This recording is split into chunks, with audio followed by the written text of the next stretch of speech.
sports.com/CUSAW Every child deserves a fair shot at a bright future. That's why Save the Children Head Start administers Head Start programs in rural America.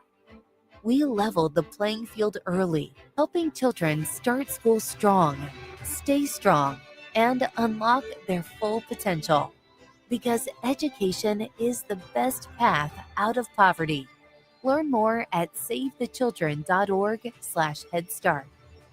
Looking for everything happening in and around Central Virginia that used to be in the morning paper? Start your day at the LynchburgPortal.com. Get the latest news updates from Bill Treviro, plus up-to-date weather from VTRN's own in-house meteorologist, Matt Ferguson. So you're always in the know before you head out the door. Want to listen on the go? Stream classic hits on Rewind 103.9. Get breaking local news on WIQO, or catch the best sports talk and play-by-play on VTRN Sports, powered by ESPN Radio, all right from the portal. Looking to save? Check out insane radio deals for great local discounts, or explore local podcasts featuring the voices and stories that make our community special. Plus, connect with local businesses through the Lynchburg Business Alliance directory and stay in the loop on the latest events from Lynchburg Tourism. It's all right here. Local news, weather, sports, deals, and more at the LynchburgPortal.com. Your gateway to everything Lynchburg.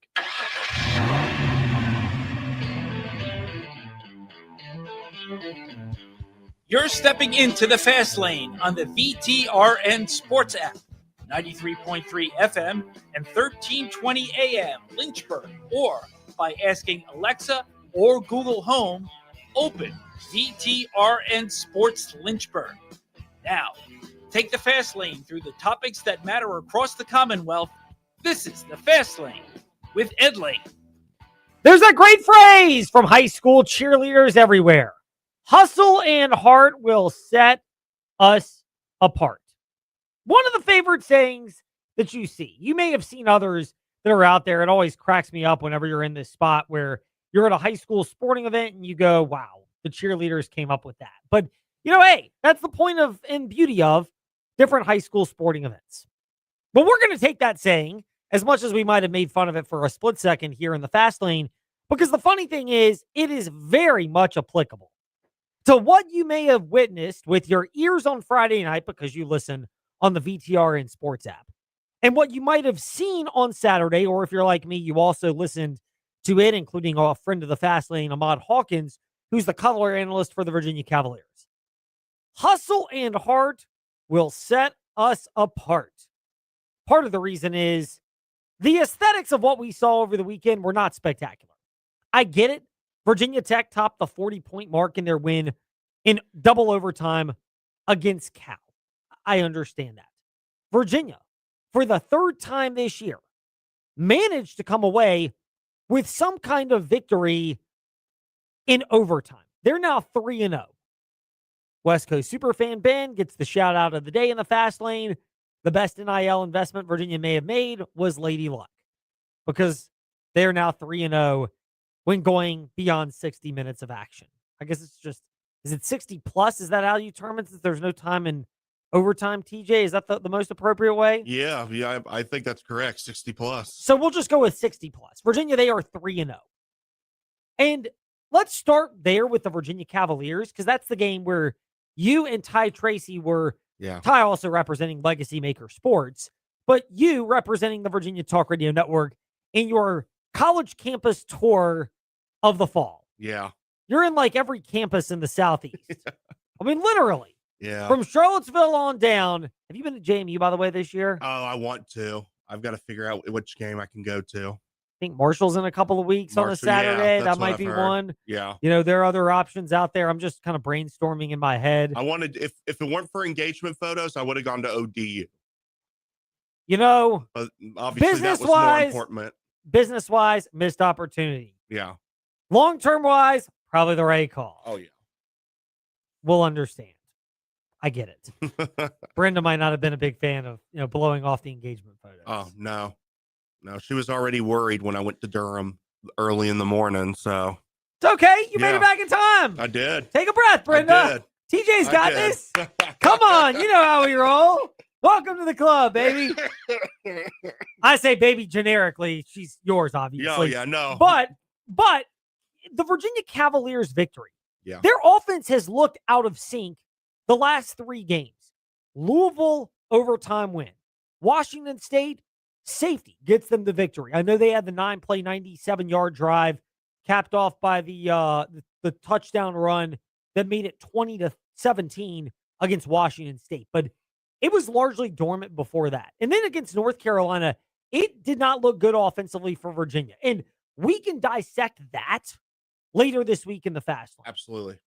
But I think you've got to give Virginia a level of credit. And I agree with Tony Elliott when after the game he said, one of the benefits to this year's team nuclear at Virginia is the fact that they've been there before.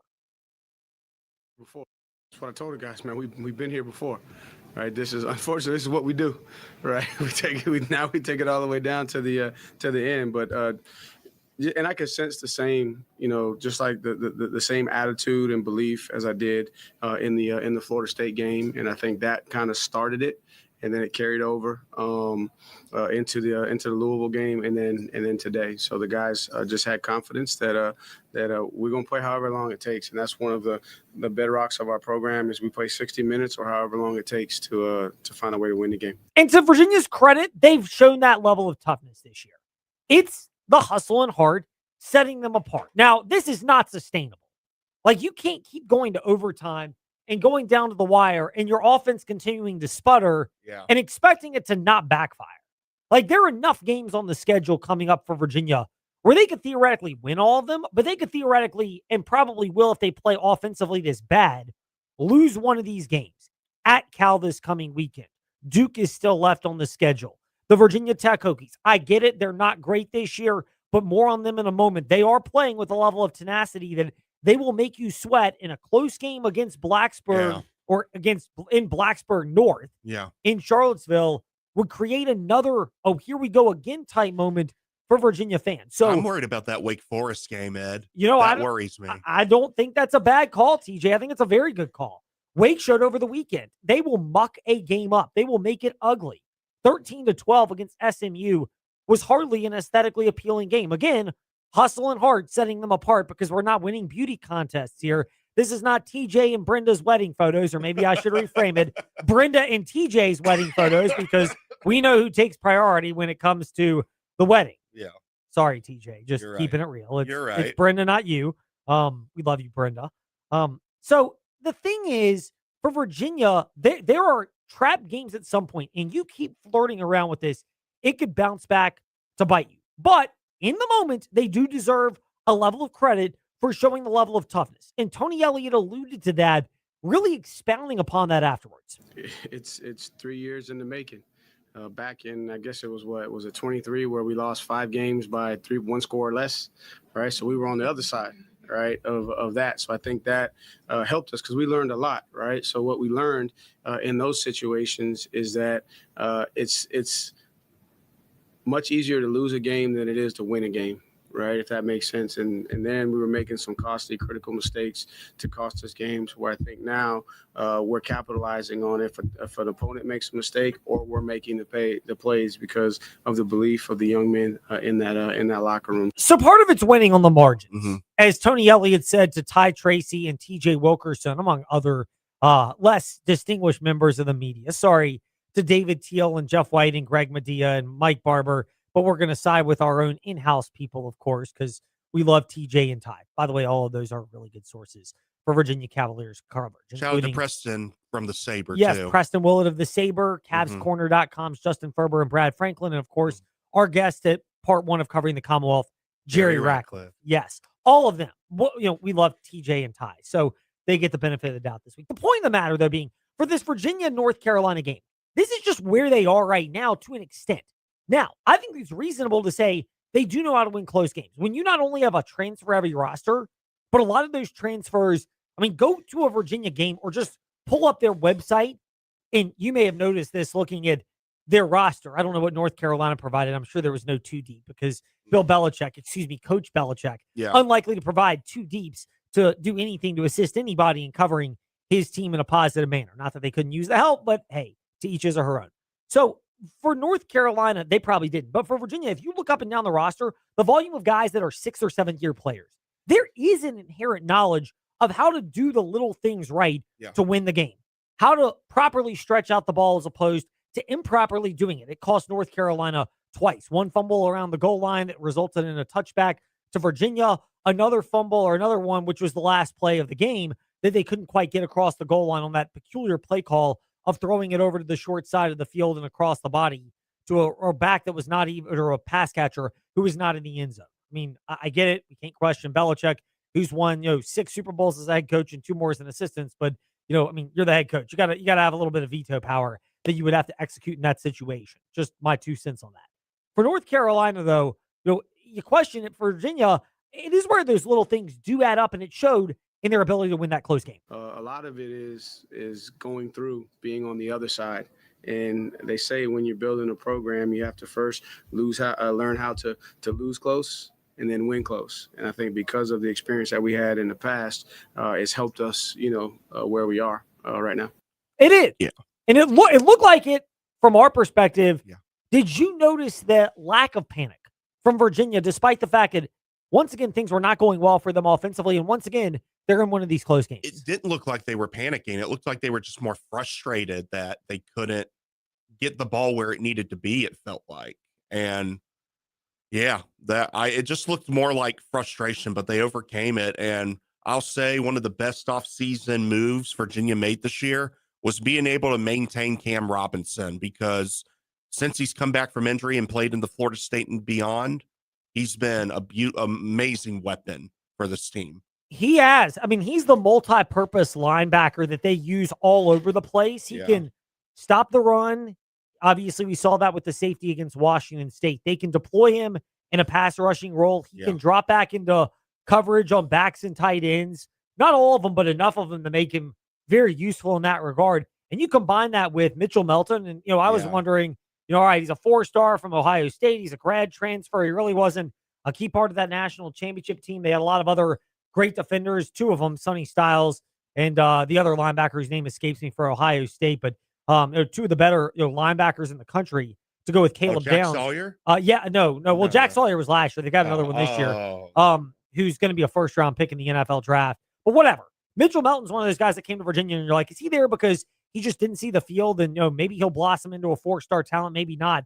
Took him a while to get going, and he had a couple of, they're calling a lot of these, but what I would say bogus by the normal common sense standard of roughing the passer. And Virginia had that drive where there were 3 roughing the passer penalties called in a row that helped North Carolina get down the field. I will tip my cap to North Carolina in this regard. Virginia was frustrated offensively. Some of that is it's become a trend, but some of it is North Carolina. They do look like they have played better the last couple of weeks. Absolutely. Cal last week, Virginia this week. Again, relative to the high expectations that they invited on their program, people aren't celebrating moral victories. And, I guess that was the sentiment from Bill Belichick. You were in the post-game press conference afterwards? A reporter said, I know you don't celebrate small moral victories, but getting better every game. I mean, what's your take on it? And Bill said, well, it's what we expected coming in this program. That's the best way I can give it to you. Yeah, and obviously no real color for that. Yeah, that's just the Bill Belichick answer. TJ put more sizzle into his response than Bill Belichick certainly did. So we could just use TJ's answer in place of Bill Belichick's soundbite. But you got that from Virginia. And then you got it from Virginia Tech on Friday night. If you're talking about teams that have excuses to hit the checkout line and to stop being bought in mentally. And again, I'll credit where it's due, because North Carolina, as easy as it is to say with all the chaos that's going on around that football program and the distractions, a lot of them self-inflicted, things they could easily do if they just took some cordial media relations courses. And I'll put Michael Lombardi in this because he's been part of those reports that are out there, he and Bill Belichick. But you could handle yourself a lot better with the media and maybe curry a little bit of favor. But instead, if you turn them into adversaries, you get that. Despite all of that and the self-inflicted chaos that could have been avoided for North Carolina, they have played hard in an era where oftentimes Florida State, when things go south, you wonder where the quit factor is going to kick in for a lot of these transfer-heavy teams. And Virginia Tech deserves credit as well. They fired Brent Pry after a disastrous 0-3 start, with those losses to Vanderbilt and Old Dominion in particular at home looming large. And Philip Montgomery only has 2 wins, and they may not get another. Maybe they'll get one against Florida State, but they've got Louisville at home this week. Tough one. 1:30 airtime after Miami SMU on the VTRN Sports app. Then they've got at Florida State. Who knows where the Noles will be mentally. Miami's at home after a bye week as well. That's going to be a tough game. And, there's a bye. Then there's Florida State on the road. Then there's Miami at home. And then there's the trip to Blacksburg North, Charlottesville to take on Virginia. But Philip Montgomery deserved to echo what he repeatedly said after that victory in overtime against Cal about how proud he was of this team. I guess to start with, I couldn't be more proud of our football team and our coaching staff. These guys have been through a lot. This is a tough ball game. That's a good Cal team. Came in here 5-2. Been playing extremely well. We knew we were going to have our hands full tonight, and we knew it was going to take all 3 phases to get this thing done. Proud of their team. And I look, Philip Montgomery has found a way to keep these guys playing hard in Blacksburg. And they have put together wins. Again, moral victories are not what you're celebrating in a program where 10 wins has routinely been the standard. And I think in general, you might have to adjust your expectations. Consistent success is going to be harder than ever because of the variances in hitting on portal guys and not, guys being bought in and not, attitudes when things go south or not. You're going to have more ebbs and flows than you've ever had before. I mean, again, what Virginia does next year, I don't know if it has anything to do with how well they played this year. The roster is just going to look different, and the players, there are going to be some holdovers, but there are going to be a lot of new faces because that's just the nature of college athletics in this day and age.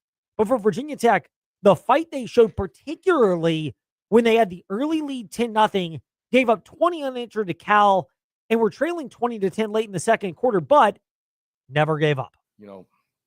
Second quarter was a little rough.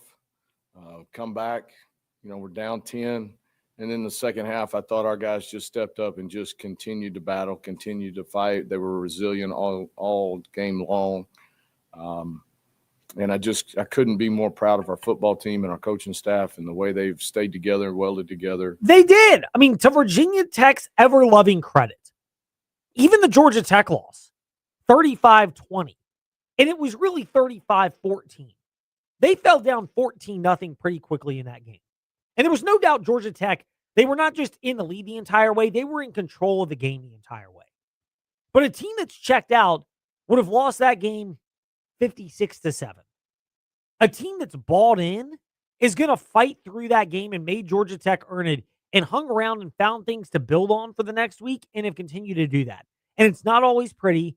They didn't throw the ball very well in the second half when they did, which was thankfully not often because the running game with Marcellus Hawkins and Terrion Stewart, Tech, they've really unlocked something. But part of it, and maybe I'm oversimplifying it, but when you've had as many offensive line issues that Virginia Tech has had, and a lot of it could be traced back to Ron Crook being the offensive line coach. Chris Coleman of TechSideline.com had a great article, CC on Sunday, about that issue and how that may have contributed to how the offensive line has taken a while to get going in subsequent seasons, including this one. But one of the easiest things is just knock the guy off the ball in front of you for offensive linemen. And Virginia Tech, to their credit, they have found a way to use that brute strength and have established the tone through that. And the fight they've shown has been a result of the fact that they've switched up their mindset and used that as an area. Again, much like Virginia, they're winning games. It's not aesthetically appealing, but hustling hard, setting Virginia Tech apart. Boy, what a big win. That joy and that excitement in that locker room is unbelievable. The good Lord has blessed us in that way. And I'm just really proud of this football team and how hard they have fought tonight, how hard they've been fighting, and how resilient they've been through everything they've been through. Had some guys make some unbelievable plays tonight that really stepped up. I mean, as you look at the stat sheet, as I look at the stat sheet, just things that just jump out at you. And everybody had an opportunity to make plays in this game, and guys stepped up and did that. And, again, very proud of that. Tip your cap to Virginia Tech. Like, tip it. I mean, wherever it's due. Again, this is Cal. We're talking about a lot of mediocre ACC teams. There's a top end with Miami and Louisville. Louisville comes. It's going to be much more stern test. I think Virginia Tech can keep it close. They're about a 10.5-point underdog this Saturday, but Brom is one of the better coaches in the ACC. They've also got a good level talent advantage in Louisville. They've got what it takes to exploit some of the weaknesses that Virginia Tech has, particularly with Bell, the wide receiver, who has been fantastic and was against Miami, kind of a mini A.J. Brown minus all the ridiculous drama that the Philadelphia Eagles diva wide receiver seems to be displaying, said as an Eagles fan, of course. But, he is fantastic, and Louisville themselves, they've shown that they can get pressure on a quarterback like they did against Carson Beck. And if Virginia Tech has to throw, this game could get ugly really quickly. But Virginia Tech will get physical. They're not afraid to do that, and they're not afraid to dig in and fight. And if nothing else, I think Louisville can match that. So I think Louisville will win this Saturday. I think there's a chance for Virginia Tech to at least cover and make this game interesting, though, because they are showing that level of hustle and heart. And again, we're talking about an interim coach that I know the coaching cycle has gotten even crazier with LSU paying the second most ever for a coach to go away, $53 million last night to get rid of Brian Kelly. So LSU joining Florida and Penn State, and it's not just those openings, because if it comes down to Tech or Penn State, Tech or Florida, and certainly the number one I think on the market in my eyes, Tech or LSU, the coach is going to pick not Tech, but the other program. But there's a tentacle part that a lot of those openings that we've seen out there may create openings at other places in college football that Tech might have to compete with to get their desired coach in that regard. So this is where it gets really quirky and really crazy for Virginia Tech. But all you can ask for right now with all that noise circling around and a major level of uncertainty, not just with the coaches knowing that there's a good chance the majority of them are not going to be back, just whenever you have a coaching staff change based on performance, there's a good chance you're going to have to get rid of some coaches because the new guy's just going to bring in his own candidates and generally only retains probably 2 to 3 at most. You got players also that know, hey, I may not be a fit somewhere in Virginia Tech, so I may be going somewhere else.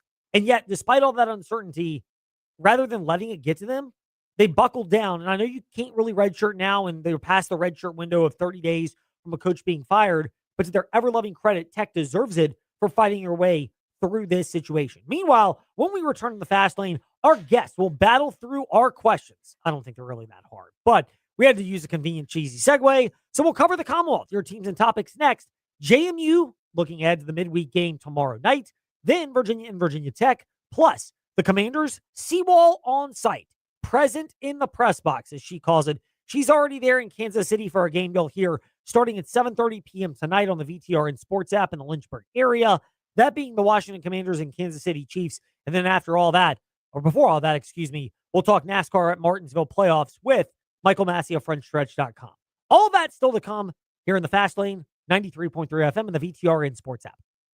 It's so worth the drive to big savings at the Used Car Superstore on the Sheeler Motor Mile. Shop local and save more with exceptional service and selection. Your search stops here with over 900 pre-owned vehicles to choose from, plus a huge selection of new car brands in Southwest Virginia. Honda, Hyundai, Toyota, Subaru, Kia, Chevrolet, Mitsubishi, Chrysler, Dodge, Jeep, and Ram. 11 new car brands, 900 used vehicles, all in one location. The Sheeler Motor Mile gives you more choices with pre-owned cars, trucks, vans, and SUVs. Many have miles in the teens, remaining factory warranties, and some are even local one-owner vehicles. More than any other dealer in the area, plus exceptional service, selection, savings, and financing options, and top dollar for your trade. Volume selling means volume pricing, and we've got the volume with 11 new car brands and over 900 used vehicles, all in one location. And we're proud to support our local schools and community. The Used Car Superstore on the Sheeler Motor Mile, your premier car dealer, locally and family-owned for over 50 years. I-81 exit 118C in Christiansburg. Call 866-SHEELER1. Always open at Sheeler.com. Want an outdoor oasis? The Concrete Wizard can restore and revitalize your pool deck or patio. After the Concrete Wizard works the magic, your old, tired concrete will look new again. For pool decks, the Concrete Wizard can install a safe, innovative rubber surfacing option that's slip-resistant, soft, and easy on the feet. A great choice for families and anyone concerned about safety. Visit theconcretewizard.com for some ideas, then contact them today for a free consultation to create your perfect outdoor oasis. Hey, small to medium business owners, if you're frustrated with slow IT support, high costs, or paying for services you just don't use, it's time for a change. Hi, I'm Colt with We Fix Stupid Computers. We provide reliable on-site and remote support tailored for businesses just like yours. And we go beyond just fixing problems. We empower your staff with real tech knowledge so they can work smarter every day. From repairs to training to full IT support, we save you time, stress, and money. Call We Fix Stupid Computers, 434-525-8590, where smart support meets real savings. Do you want to experience the benefit of radio and digital advertising for your business, but have no or limited funds to advertise? Let us tell you about InsaneRadioDeals.com. No cash needed. We will advertise your business on our 8 over-the-air AM and FM stations and our digital platforms that distribute out news talk, sports, and classic hits in exchange for gift cards, tickets, or experiences that will be used for your business. This allows you to advertise across the entire Virginia Talk Radio network without any cash needed and to generate a large amount of new business. Last year, we started over 900,000 streams on our online platforms, so VTRN and InsaneRadioDeals.com is the place where your business gets heard. Want to learn more? Call Melinda 434-534-8500 or email info@VirginiaTalkRadioNetwork.com. Trick or treat! Happy Halloween! And at InsaneRadioDeals.com and VTRN, we don't have any tricks up our sleeves, but we do have plenty of treats for you. 31% off of list price items for all food items, from 801 Raw Bar to Oliver's on Rivermont, Ballad Brewing to Downtown Cairo, Caribbean Jerk Pot, JD's Cafe, and the Yard on 5th Street. 31% off all food items at InsaneRadioDeals.com now through November 3rd. Hey gang, this is Bud Foster, former defensive coordinator for the Virginia Tech Hokies. Catch the Fast Lane weekdays 5 to 6 p.m. on VTRN Sports 93.3 FM. Step into the Fast Lane 24/7 at Trey Lyle VT and Fast Lane Ed Lane on Facebook, Twitter, Instagram, YouTube, and wherever you listen to podcasts. Now, back to the Fast Lane.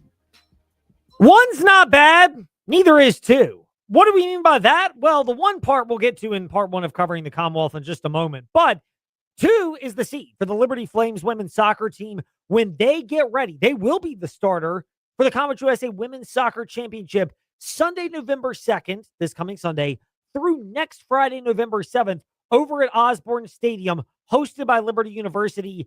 Get your tickets, $10 to each session for adults, $15 for the championship section, and kids 3 to 17, $5 for every single session. LibertyFlames.com/C-U-A-W-soccer, or here's the easiest one, 582-SEAT. That's 434-582-SEAT, or just visit LibertyFlames.com. They'll have an easy way to navigate to get tickets.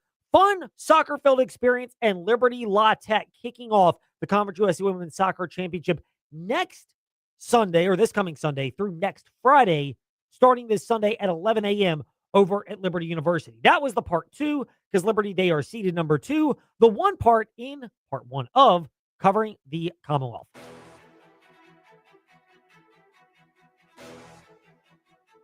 It's time for your teams and topics. Covering the Commonwealth, a look at teams and topics from around the Commonwealth.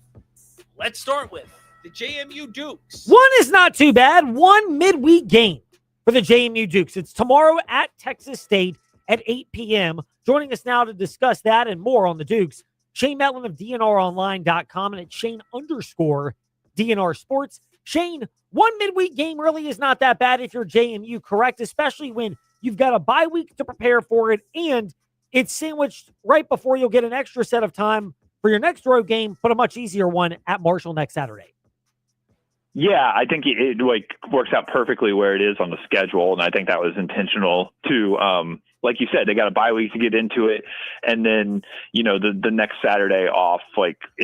It really does work out perfectly because, like you said, even the travel to Marshall's not bad for JMU. I think they are going to bus over there this year as opposed to fly. But yeah, if you're going to have a Tuesday night game, this is about as good as you can hope for with the scheduling. Well, and you add into that the other element to this, which is the JMU, they've been down this road before, and Bob Chesney has been down this road before. What difference, particularly for coaching staffs, do you notice from year one to year two of doing these midweek type games, understanding how to prepare themselves and their team for it?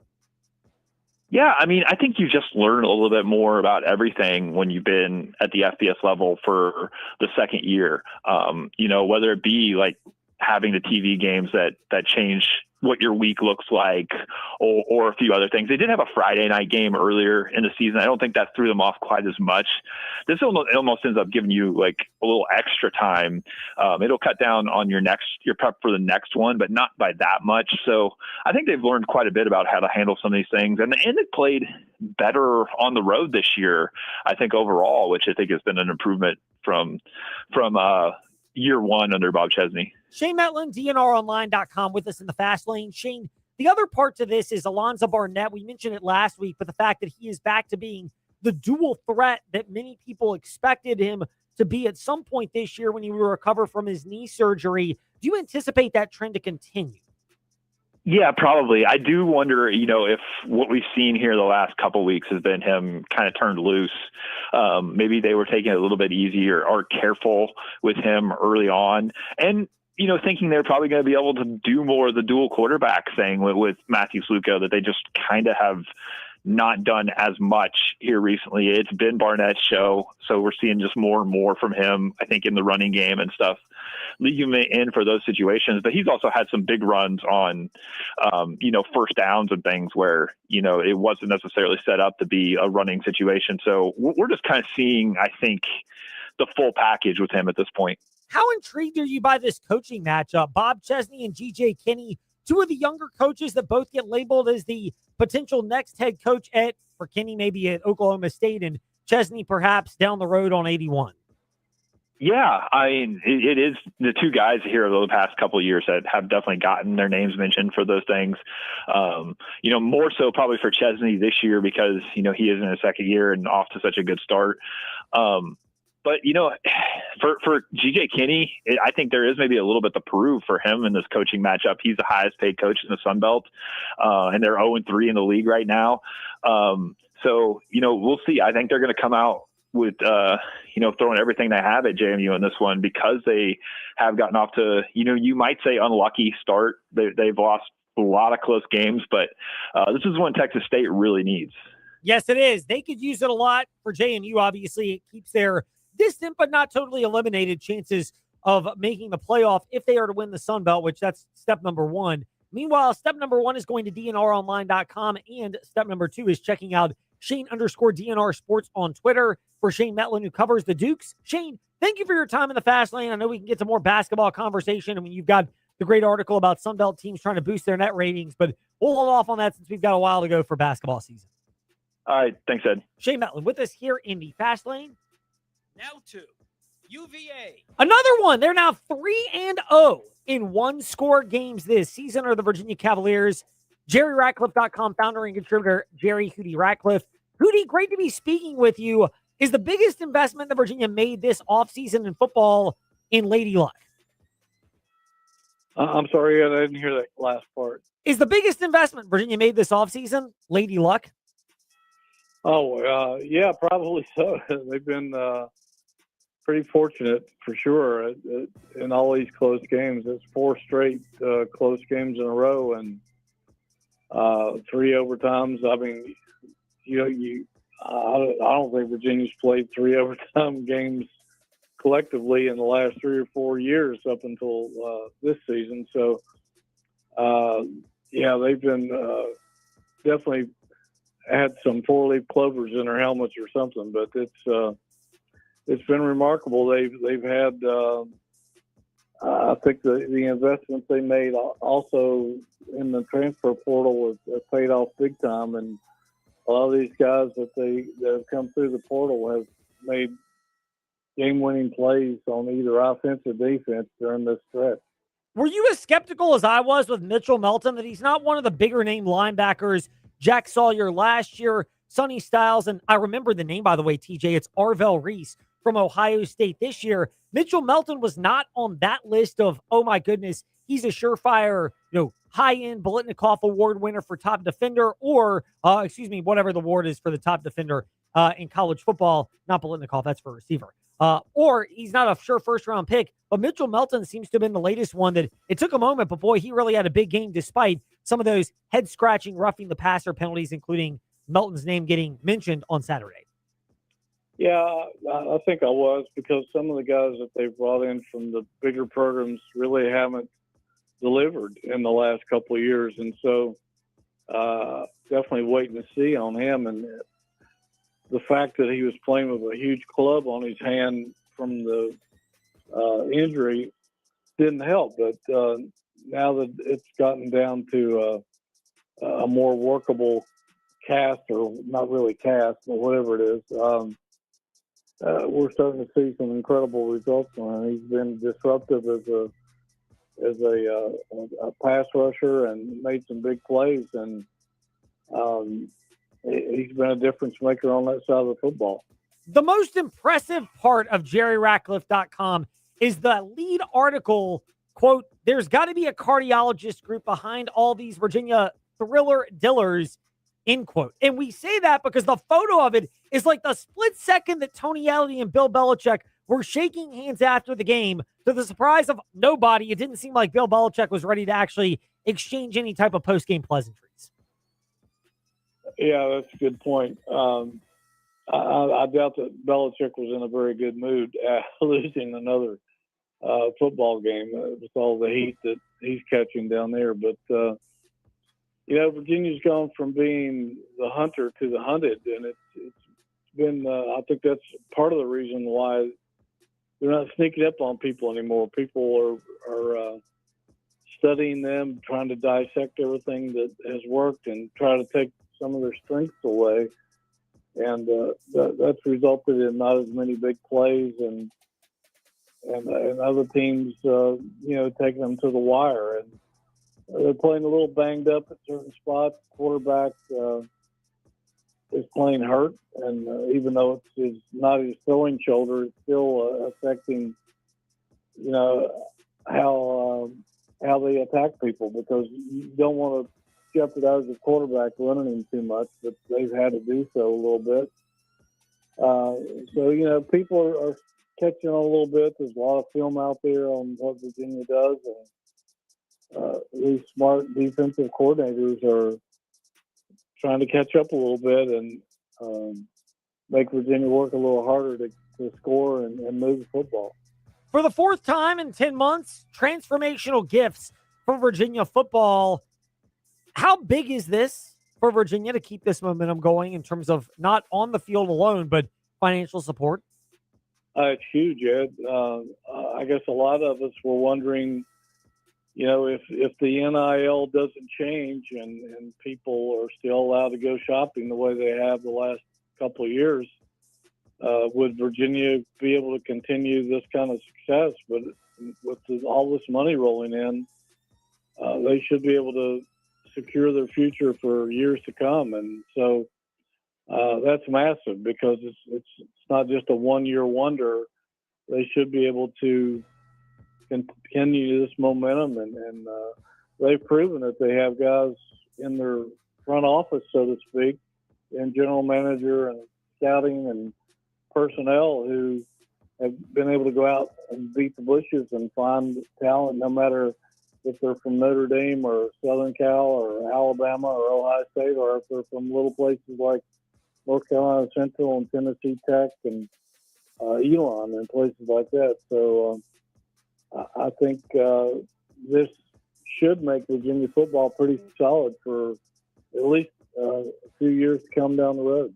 We will have a chance to look back on the game against Cal next week and also look ahead to the start of the men's basketball season as UVA picked up a big wire-to-wire exhibition win against Villanova this past Saturday. Hootie, we'll get to all that next week. In the meantime, we appreciate your time today here in the Fast Lane. Always great to be with you, Ed.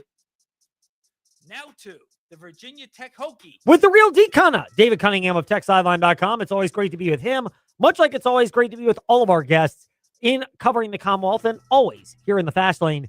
David, Virginia Tech, Hustle and heart setting them apart. It may not be the most aesthetically appealing style of play, but how much credit does Philip Montgomery deserve for helping keep this team balled in despite all the chaos that began before but culminated with the dismissal of Brent Pry over a month ago? Yeah, Ed, first of all, great to be with you. I think he deserves a lot of credit. Everyone on the coaching staff does. I think a lot of times in situations like this, it's very easy for everyone involved, coaches, players, to kind of fall apart and not really continue on and be connected as the season grows longer. There's still 4 games left for the Hokies, and it's not an easy November. 3 top 20 teams for the first time in program history that they'll face in that month. It's a tough road ahead, but the way Virginia Tech has kind of weathered this storm over the last few weeks has been pretty impressive. It's never easy when a head coach is let go and you have to continue in a different way without him. And I thought Philip Montgomery, said it pretty well over these last couple of weeks. It's a player-led team, and the players believe, and the players genuinely care about sticking together. And when you have that kind of culture, I think it makes it easy for Philip Montgomery to kind of lead that group forward because they're already bought in. You've obviously seen some guys go their separate ways, jump ship a little bit, but the core that's stuck together, they really care. And you saw that on Friday night in front of a pretty good crowd, despite the cold weather, a lot of guys, college kids shirtless in the north end zone. It was a very entertaining game. And I think you saw that heart from Virginia Tech that Philip Montgomery leads with. You saw it on display on Friday night in that double overtime win.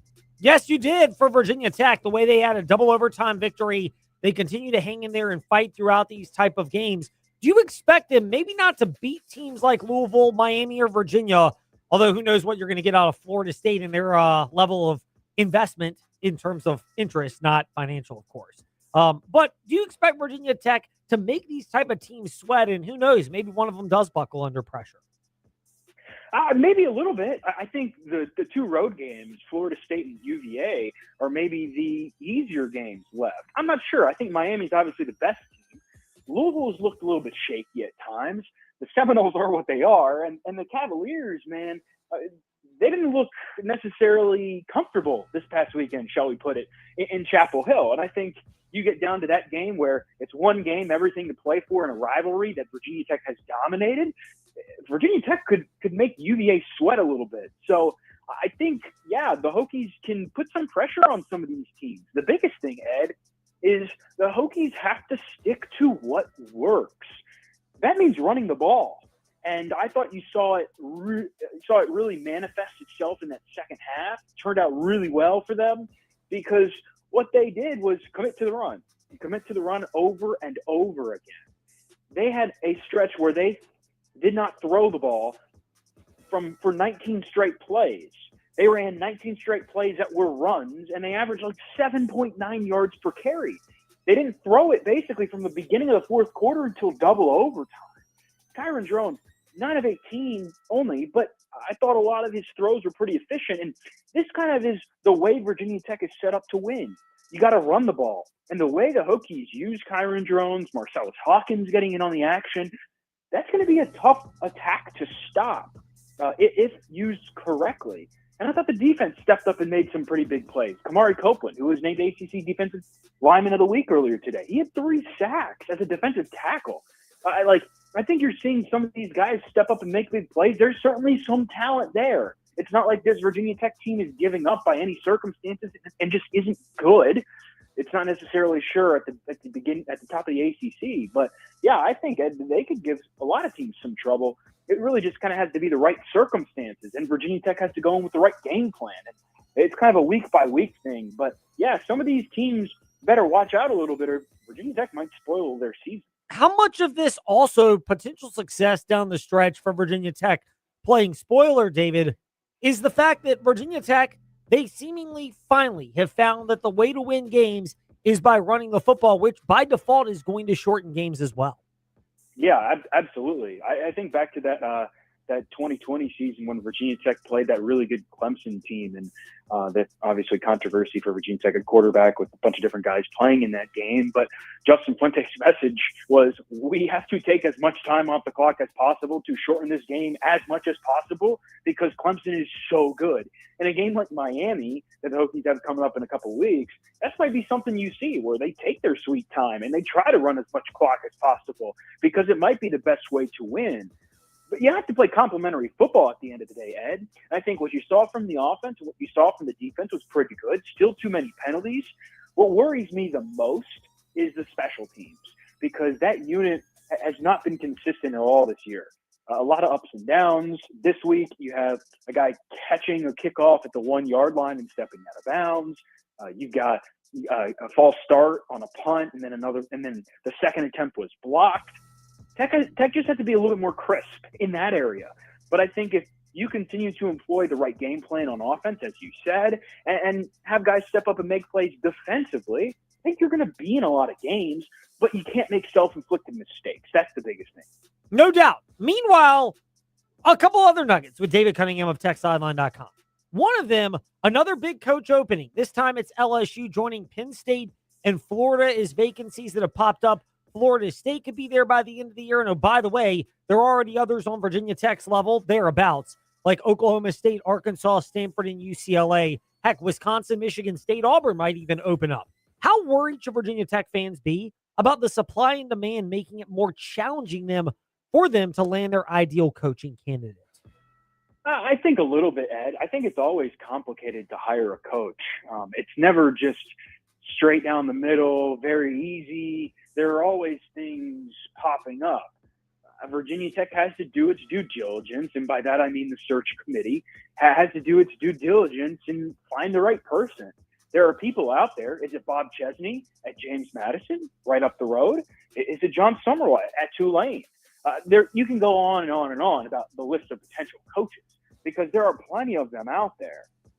Yes, you run a little bit of a risk when so many people, say North Carolina or an NC State even, that gets involved in the game.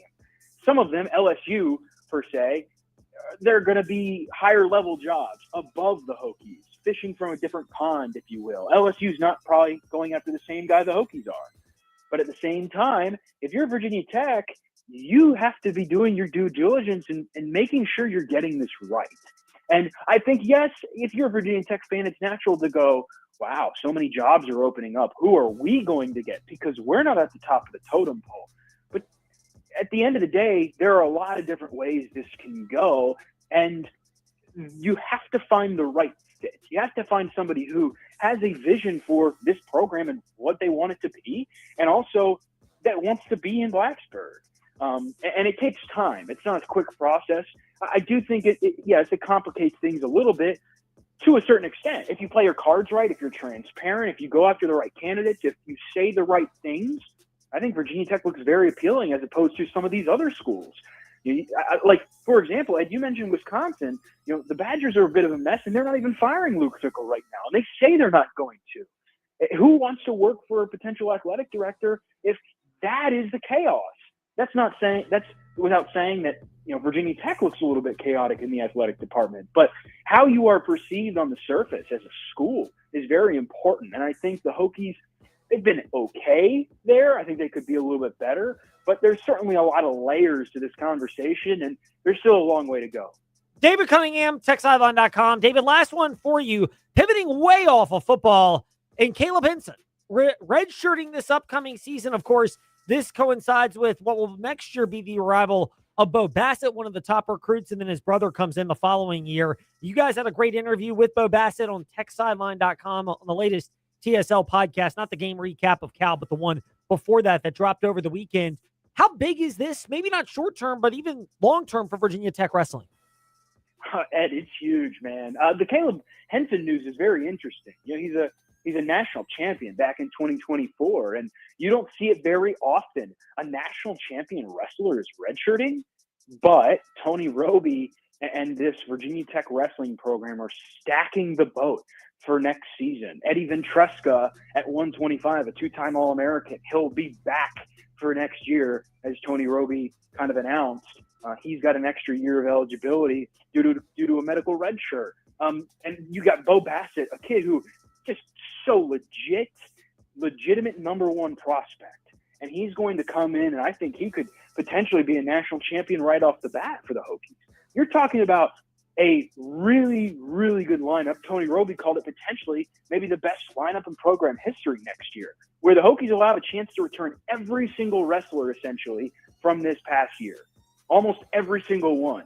And it's a pretty good squad. You bring back a national champion in Caleb Henson, an All-American in Ben Trescott, and some other guys like Jimmy Mullen, a heavyweight. This is going to be a really talented team. And outside of Bassett, Hokies have a really good recruiting class anyway. It's top 5-ish in the country, and they've got like 5 top 60 kids.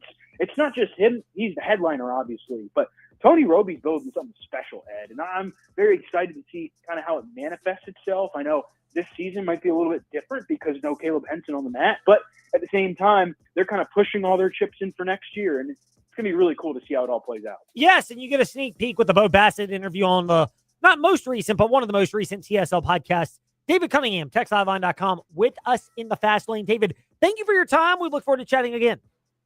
Awesome, Ed. Appreciate it. Always a pleasure. David Cunningham, TextLiveline.com, to wrap up part 1 of Covering the Commonwealth. When we return for part 2 of Covering the Commonwealth, live on location for the Washington Commanders game against the Kansas City Chiefs, after recapping live on location at Martinsville Speedway yesterday, NASCAR second to last playoff race. Michael Massey kicking off part 2 of Covering the Commonwealth next in the Fast Lane. You're seriously considering buying investment property, but you're unsure of all the steps. That's where we come in at Brownstone Properties. We're navigating different home investment journeys daily, just as we've done for decades. From buying with one of our licensed realtors to a full-service property management after the purchase, Brownstone Properties will walk with you step by step on your real estate investment journey. For a free initial consultation, call or visit us online today at brownstoneproperties.com. A winning sports team doesn't use the same game plan for every opponent. The same is true for your personal injury case. Hi, I'm Randy Trost with Trost Law. Since 1982, our strategy starts with a team meeting between you and our team. We'll learn about your case and craft a custom game plan. Then we'll fight for you every step of the way to get a winning outcome. We hope you never need our services, but if you do, we're one phone call away at 777-HURT or trostlaw.com. Good to great. It's one of the hardest transitions to make. 801 Raw Bar has pulled it off. Their country boil bags have taken the good seafood and flavors from the Bayou region and brought them to the Hill City for a great seafood dish. You can also build your own seafood plates at 801 Raw Bar, featuring fresh shrimp, crabs, scallops, and fish from the Atlantic region. Step back into the relaxing beach house vibe with different regional seafood twists at 801 Raw Bar on Church Street in downtown Lynchburg. Get ready for the Star City Half Marathon, 10K, and Kids 1 Mile Run, happening Saturday, November 22nd. Participate in one of the region's longest-standing running traditions, showcasing the Greenway and an after-party featuring Roanoke's favorite foods, beverages, and music. Every participant gets a race shirt and a finisher medal. Don't wait to sign up. Register today at commonwealthgames.org/Star City. It's the Star City Half Marathon, 10K, and Kids 1 Mile Run, brought to you by Virginia Amateur Sports. Is it time for a new place to call home? Moving out on your own? Perhaps your existing lease is up for renewal. Looking for a new roommate? Or maybe you just need a change of scenery. Then you need to check out brownstoneproperties.com. We have Central Virginia's largest selection of apartments, townhomes, and single-family homes. Applying is easy with our online application. Visit us online to begin your search at brownstoneproperties.com. Yummy. Looks should not be deceived, especially when you place your order. Now under new ownership and newly staffed, Oliver's on Rivermont has a guarantee for you. What you see on the menu is what you'll get in every order. It's the same great-looking menu at Oliver's on Rivermont, now with new additions like pork chops, ribs, and pasta sticks. And the new chef is the master of consistency, so what you order is what you'll get every single time at Oliver's on Rivermont. The Conference USA Women's Soccer Championship is coming to Lynchburg, hosted by Liberty University at Osborne Stadium, Sunday, November 2nd through Friday, November 7th. See the best in Division I college soccer. 8 teams battle for the CUSA title and a berth in the NCAA Women's College Cup. Adult tickets just $10 for each session before the championship game. $15 for the championship. Ages 3 to 17, just $5 for all sessions. CUSA students free with ID. Tickets at libertyflames.com/CUSAW-soccer. VTRN Sports, powered by ESPN Radio. The games play here with NFL action this week, kicking off on Thursday at 8 o'clock after Tech Talk Live. It's Ravens at Dolphins. Then Sunday, a triple-header with coverage starting at 12:30 with Panthers at Packers, Chiefs at Bills, then Seahawks at Commanders on Sunday Night Football. Then, after Tech basketball on Monday night, it's Cardinals at Cowboys. Listen to all the big games on VTRN Sports, powered by ESPN Radio, 93.3 FM, 1320 AM, and on the VTRN Sports app, and ask your smart speaker, open VTRN Sports.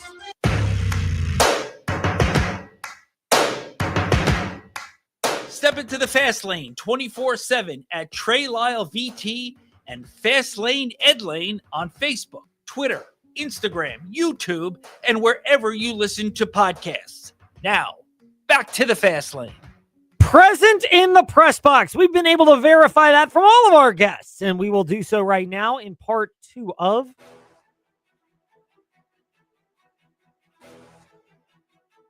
It's time for your teams and topics. Covering the Commonwealth, a look at teams and topics from around the Commonwealth.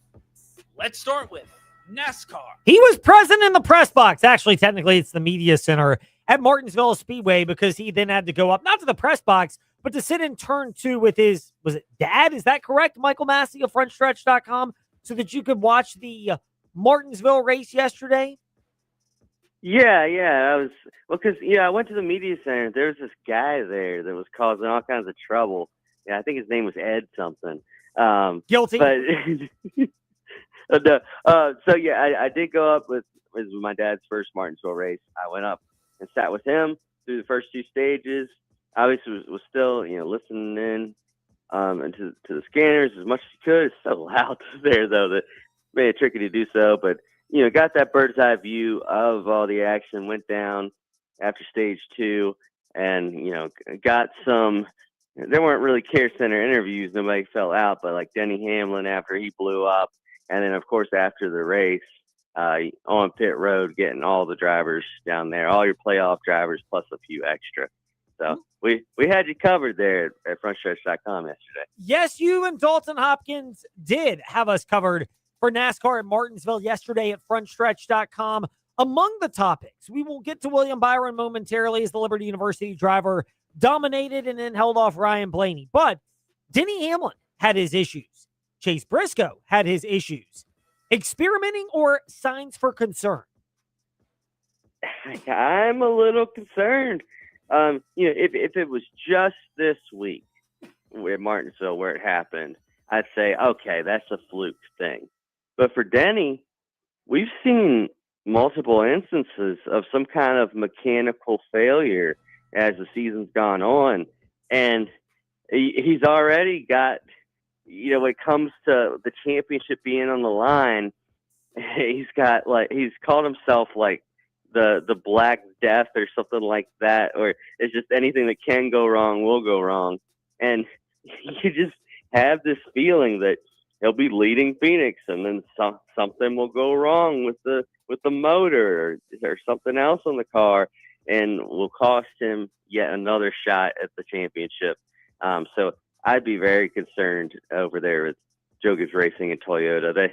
I know that they're, they were already locked in, so their best stuff wasn't going to Martinsville. Hopefully their best stuff is going to Phoenix, and those issues are all sorted out.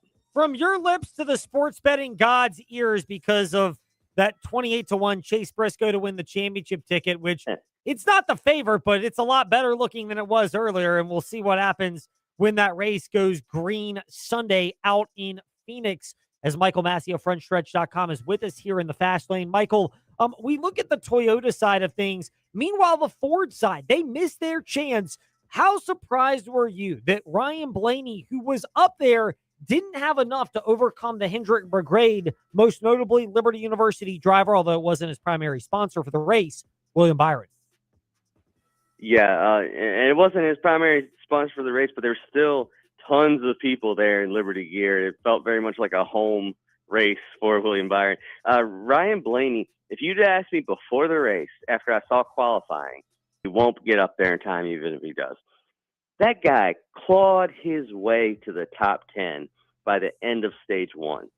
So at that point, if you'd asked me, I'd say, all right, he's winning it. This race is over. Just, book it. Blaney's getting there. He actually did go up and take the lead, but Byron tracked him back down and then used the old bump and run to get him out of the way and went on to win. There were no hard feelings from Blaney, but yeah, I was really, once he lost him losing the lead, I did not see that coming. Joey Logano never really had the speed all year long. I'm not really that shocked he missed it this year, but yeah, Blaney missing, that's huge. And considering how good those guys are at Phoenix, it is open to the championship battle, wide open. Yes, it is. Any of these 4 drivers could get it. How live, not just as Kyle Larson, we've seen how Cliff Daniels and that number 5 pit crew can make a difference late at Phoenix, which they did when Larson won his only championship to date. How live is William Byron and the Liberty University team to get their first championship as well? So with Byron, he's got the momentum. He just had he's won 2 Daytona 500s. So it's hard to argue that this is the biggest win of his career, but it kind of is the biggest win of his career just because it gets him there to win the championship. His philosophy at going in was that if we can't win Martinsville, we can't win Phoenix. So now that he has won Martinsville, we've seen people go win there, then they go win Phoenix the next week. So it's looking really good for the 24 car. As for Larson, I haven't seen it from them lately. They haven't won a race since May. That was a long time ago, Ed. But that being said, it is Kyle Larson. He's still one of the most talented drivers out there. Cliff Daniels is great on the box. They'll find a way to get up there and be competitive. I think the biggest obstacle for them is that Cliff Daniels, for his team afterwards, in honor of making the championship 4, he went and got his team 50 Martinsville hot dogs. So hopefully all is well down there at the Hendrick Motorsports shop today. It's a very clever way to reward your team and try to keep the momentum going, although I don't know exactly if I'd want to be somebody that's working for a plumbing company down in North Carolina with all those hot dogs. Just keeping it real with Michael Massey of FrontStretch.com as his colleagues, Caleb Barnes and Brian Nolan, did on the Front Stretch Happy Hour, Front Stretch Scott Carr Scoop podcast that recap NASCAR at Martinsville. Michael, thank you for your time in the fast lane. We always love catching up with you, and we'll be listening to the aforementioned Happy Hour podcast when it drops Tuesday night. Yes, sir. And I think we've got a couple of great guests lined up for these last 2 episodes of the season. So stay tuned. Thanks for having me on, Ed. Cannot wait on W2G7 VG Timberlake, WVGMA Lynchburg, WMNA Gretna, Danville, Southside. And last but not least, or maybe least, just for you haters, left hand up the Commander. The one who helped us originate the phrase present in the press box, because she is just that for a game you'll hear in a little under an hour and a half, 7:30 airtime tonight, VTRN Sports. Washington at Kansas City, our boots on the ground reporter for Bowie TV Sports, Madam President Candy Waller, with us here in the fast lane. Seawall, what is the vibe for the Washington Commanders as you are present in or right near the press box out at Arrowhead? I actually took some time to watch the entire team arrive for tonight's game. Sometimes I'm only able to watch half the team arrive, or maybe I'm not able to go to arrivals at all, but I made sure to make some time to see every single player and coach arrive to tonight's football game.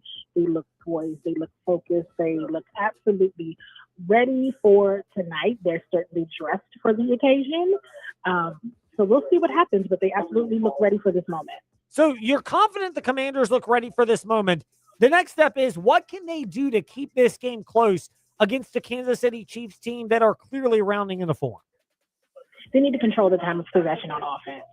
They certainly need to do that, limit or just no turnovers. They've had enough turnovers so far this season. to last them for the whole season, as far as I'm concerned. But they absolutely need to control the time of possession on offense. They need to be doing their best to score touchdowns.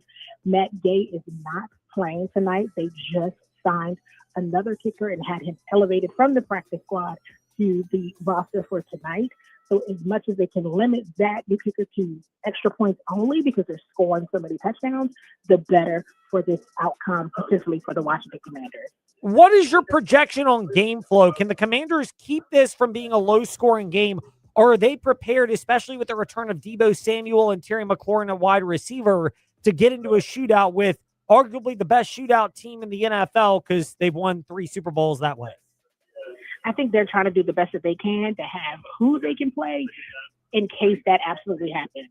I know very early on in the season, everyone was saying, oh, the Kansas City Chiefs don't look the same. They're starting slow. Yeah, well, that was just the start. They are looking like they are ready to avenge their loss in last year's Super Bowl. They, too, look very poised and ready for this moment. We all know that they are because, like you said, they're the Kansas City Chiefs. They're not new to this type of attention at all. So we know that they're ready for this moment. There are so many Chiefs fans here. It is already so loud in the parking lot and in the stadium. So this will absolutely be a hostile environment for the Washington Commanders to come out victorious. We will see how it transpires. Actually, we will hear how it transpires tonight on the VTRN Sports app at 93.3 FM in Lynchburg with the Commanders at the Chiefs. Our boots on the ground reporter on site, Candy Waller, Madam President, Bowie TV Sports. With us in the fast lane, Seawall, thank you for making some time for us. We greatly appreciate it and look forward to chatting again. Thank you so much, and I'll be talking to you guys again soon. Indeed. She's present in the press box bringing coverage. Madam President, Seawall SE on Twitter and CEO Seawall on Instagram. That's how we wrap up the fast lane now to a very limited amount of time. Freddie and Harry on ESPN Radio before we join at 7:30 p.m. Monday Night Football on the VTRN Sports app. Offer. So I know collectively the Baltimore Ravens did a great job of playing complementary football, and it resulted in